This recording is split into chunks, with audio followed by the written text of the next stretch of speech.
Dans la vidéo précédente, nous avons examiné les causes et les symptômes de la dépression chez les personnes âgées, qui peuvent différer du reste de la population à certains égards, et c'est pourquoi elle peut passer inaperçue aux yeux des autres. Aujourd'hui, nous allons examiner comment éviter la dépression et ce qu'il faut faire si les stratégies échouent. Commençons par comment prévenir la dépression. Comme le dit l'adage, mieux vaut prévenir que guérir. Voici donc quelques idées pour y parvenir.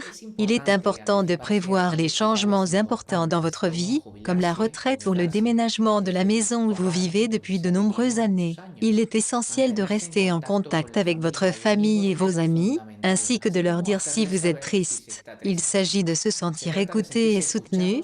L'exercice régulier s'est également avéré être un bon antidote à la dépression, la prévenant et même améliorant l'humeur si vous êtes déprimé. Cependant, il est essentiel de choisir quelque chose que vous aimez vraiment, que l'exercice ne soit pas une punition. Se sentir agile et fort vous permet de conserver votre autonomie, et avec elle, votre estime de soi. Il est tout aussi important de manger de façon équilibrée, c'est-à-dire de manger pour se ressourcer et non pour le primer. Cela permet d'éviter certaines maladies qui font en sorte que l'incapacité soit tenue à distance et qui peuvent mener à la dépression. Bref, si nous prenons soin de notre santé physique, mentale et sociale, nous deviendrons pratiquement immunisés contre la dépression. Traitement de la dépression. Les moyens les plus courants de traiter la dépression sont la psychothérapie et les médicaments. La psychothérapie est aussi connue sous le nom de thérapie par la parole, et elle peut être très utile et apporter beaucoup de soulagement à la personne.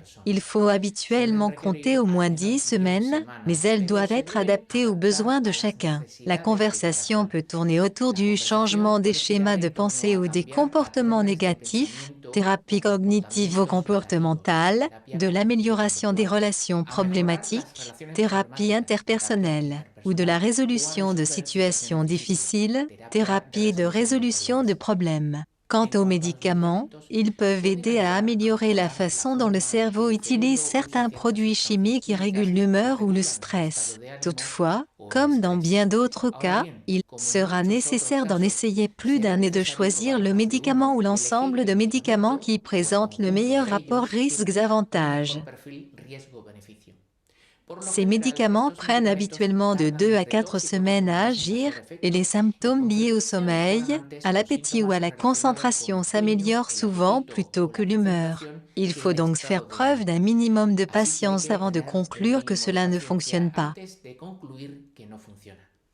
Il est également important de ne pas arrêter le traitement de votre propre chef lorsque vous remarquez une amélioration, car cela peut aggraver la dépression ou provoquer le sevrage, surtout si on le laisse brusquement. Généralement, après 6 à 12 mois, le médecin établira un schéma progressif pour retirer la dose en toute sécurité. Il ne faut pas oublier que tous les médicaments ont des effets indésirables, qui exigent une vigilance particulière, surtout au cours des premières semaines, et que le patient est attentif à l'apparition d'effets indésirables pour en informer le médecin, et ainsi mieux évaluer le traitement. Les interactions avec d'autres médicaments ne sont pas rares, surtout si vous avez d'autres maladies.